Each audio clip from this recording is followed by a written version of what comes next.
Cuba, it's me. Welcome to episode 246 of The Willow Show, which stands for Wrestling is Life, Life is Wrestling. Now, a tradition for me dating back till since I was like 7 years old is every November the WWE does its annual Survivor Series pay-per-view, and there's been some incredible Survivor Series over the years. My one complaint is, as always, I wish there was more of the 5-on-5 elimination matches. I felt they could have done one on the pre-show, but get Ty Dillinger and some of those other guys in there.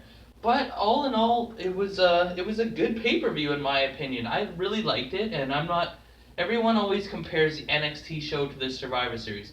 Well, it's way different. NXT they have 5 matches. Survivor Series they gotta fit like 40 guys on the roster in there, so it's different. But it was what it was, and then the whole storyline is Raw versus SmackDown, which is hard to really get behind because they're both WWE owned. But the crowd seemed into it, so let's break it down. The first match, I didn't watch the pre-show by the way. The first match was the Shield versus the New Day. Now, it seemed like this match went pretty long, but they really milked the endings. They had some really good surprises where I thought this team would win or this team would win, and they didn't. And very good utilization of using all 6 guys in the match. And I felt like both teams were very equal. Excuse me. And I enjoyed it. I thought it was a good first contest.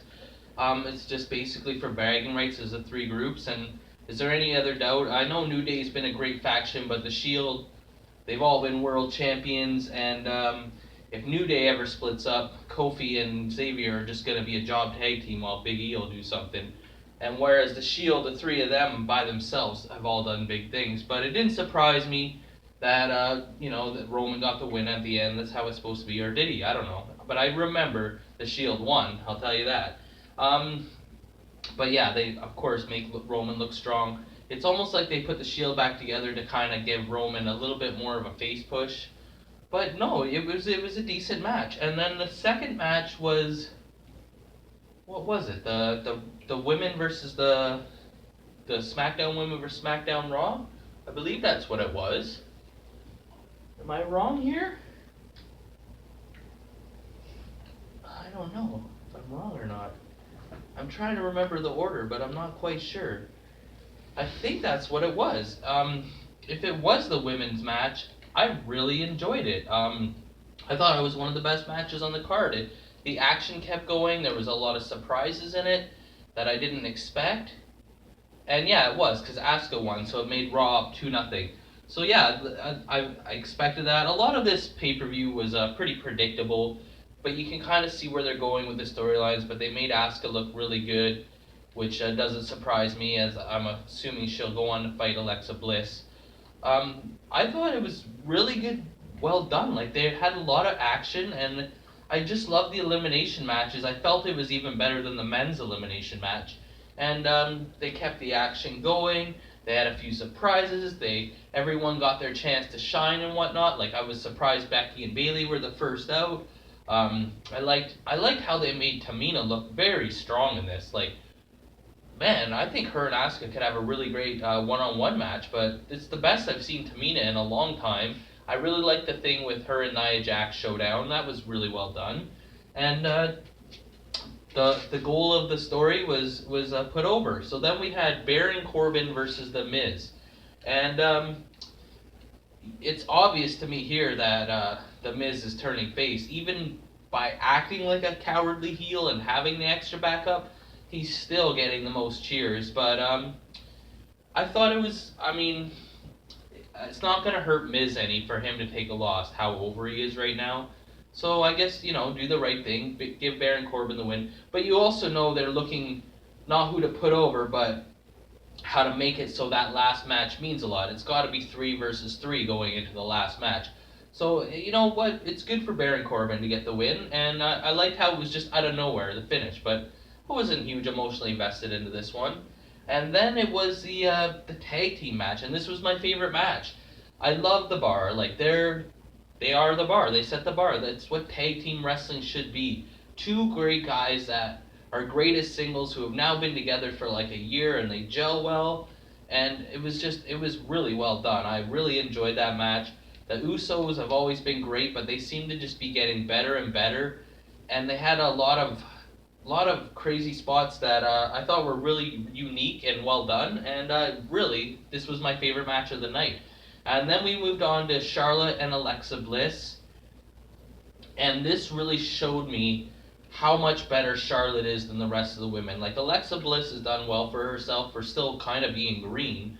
I mean, they put the belt on her, and she doesn't have tons of experience, but she's rose to the challenge every time. But it just it just looked like she was wrestling a strong man in Charlotte. Like Charlotte is just so good and big and strong, and when Alexa was having the heat on her, it just didn't seem that believable to me. It just felt like she was just letting her do it, which I mean, obviously they are, but usually it doesn't look that way.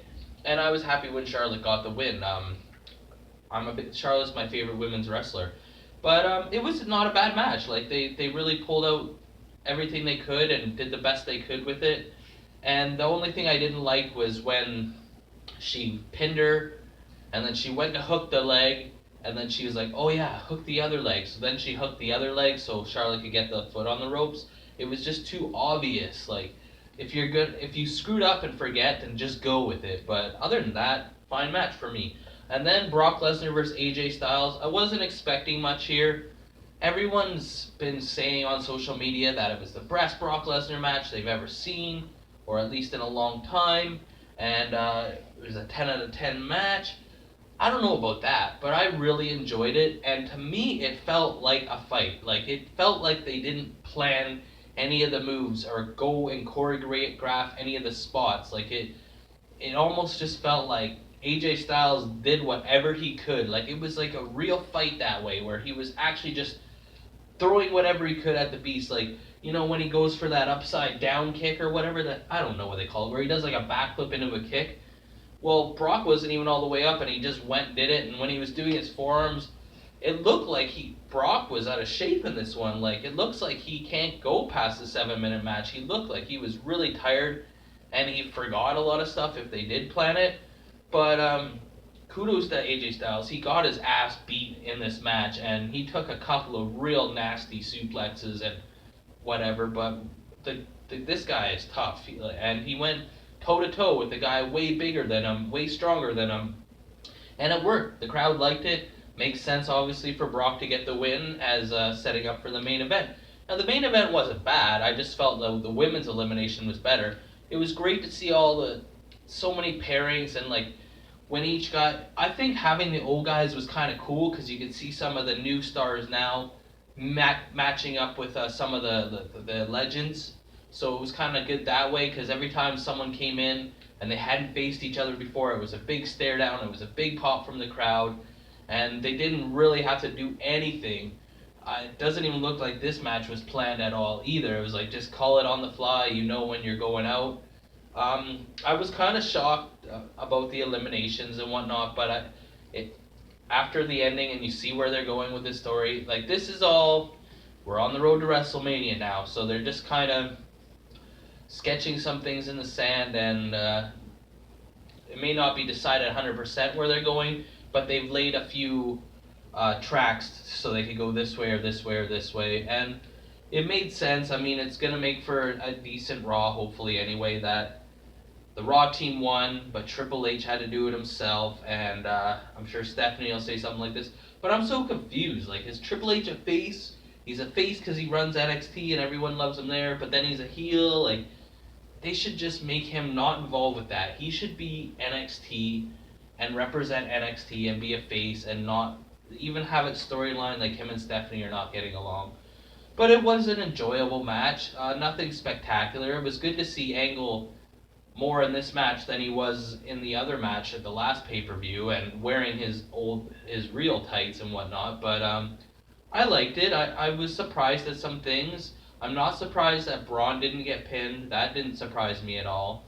And it was what it was. I enjoyed it, but it wasn't like a huge 5-star match to me. But it did what it did, and it entertained me. And I was getting very tired by this, and so it did seem to drag on. But if it was like at 8 o'clock at night when I was watching, and plus I wasn't feeling very good, it probably would have been more enjoyable. Imagine if that was the first match, how hot the crowd would have been and stuff like that.